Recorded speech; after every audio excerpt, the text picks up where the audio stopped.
ভারতীয় ক্রিকেটে এখন যেন শান্তির চেয়ে ঝড়ই বেশি। মাঠের ব্যর্থতা, ড্রেসিং রুমের অস্থিরতা আর তারকা ক্রিকেটারদের সঙ্গে বোর্ডের টানাপোড়েনে পরিস্থিতি এক জটিল রূপ নিয়েছে। নির্বাচক অজিত আগারকারের কঠিন সিদ্ধান্ত, গৌতম গম্ভীরের বিতর্কিত পদক্ষেপ এবং বিরাট কোহলি, রোহিত শর্মার অবস্থান সব মিলিয়ে ভারতীয় ক্রিকেট যেন দাঁড়িয়ে আছে তীব্র অনিশ্চয়তার মোড়ে।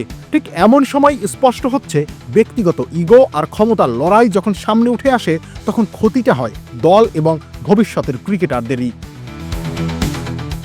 নির্বাচক অজিত আগারকারের অবস্থাটাও সহজ ছিল না। রোহিত শর্মা, বিরাট কোহলিকে রেখেও ঘরের মাঠে লজ্জাজনক পরাজয়, বাইরে তো আরও বাজে। রোহিতের টেস্ট ব্যাটিং ধসের মধ্যে তিনি নিজেই একসময় সিডনিতে খেলেননি। কোহলির টেস্ট ব্যর্থতা চলছে অনেকদিন ধরে।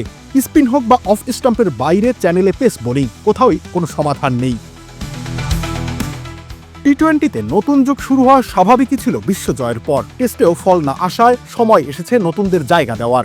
রোহিত সরছিলেন না, তাই আগারকারের নেতৃত্বাধীন নির্বাচকরা তাকে নরমভাবে সরে যেতে ইঙ্গিত দেন। এরপর কোহলিও টেস্ট ছাড়েন।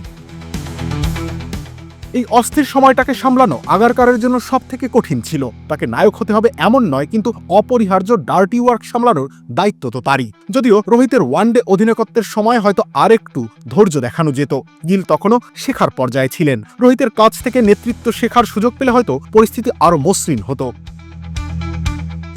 ঘরোয়া ক্রিকেট খেলাকে বাধ্যতামূলক করা হয়তো অযৌক্তিক সিদ্ধান্ত নয়। বিশ্বকাপ এখনো 2 বছর দূরে, ফর্ম ধরে রাখতে বিজয় হাজারে খেলা মোটেও খারাপ ভাবনা নয়। কিন্তু বিষয়টি যেভাবে উপস্থাপন করা হয়েছে, তা এখন একেবারে সংঘাতে পরিণত হয়েছে।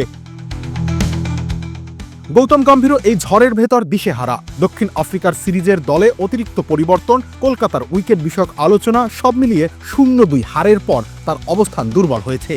কোহলি, রোহিতের ওয়ানডে সাফল্য এখন তার বিপরীতে ব্যবহৃত হচ্ছে। টেস্ট ব্যর্থতা ভুলে যাওয়া হয়েছে। জনমতের চশমায় আঁকা চিত্র আরও জটিল। কোহলির সঙ্গে গম্ভীরের পুরনো অস্বস্তিকর ইতিহাস, ধোনির সঙ্গেও সম্পর্কের তিক্ততা, আর তার সঙ্গে গম্ভীরের একরোখা ব্যক্তিত্ব মিলিয়ে এই নাটককে আরও উত্তপ্ত করেছে। অন্যদিকে কোহলির নিজেকে বিশ্ব বিপ্লবী যোদ্ধা হিসেবে প্রতিষ্ঠা করার মানসিকতা যেন গল্পটায় আরও আগুন ঢালে।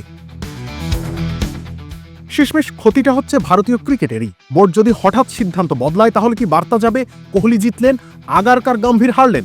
আর যদি কোনো সমাধান না আসে, কোহলি কি তবে সরে যাবেন? প্রশ্ন হলো, দলে এর প্রভাব কি? নিশ্চয়ই নেতিবাচক।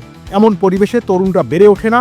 যখন ব্যক্তিগত ইগো সামনে চলে আসে, দলগত দৃষ্টিভঙ্গি হারিয়ে যায়। এখন জরুরি বিষয় বোর্ডের শীর্ষ কর্তাদের হস্তক্ষেপ। পরিস্থিতি নিয়ন্ত্রণে না আনলে ভারতীয় ক্রিকেটের জন্য এর মূল্য দিতে হবে আরও অনেক বেশি।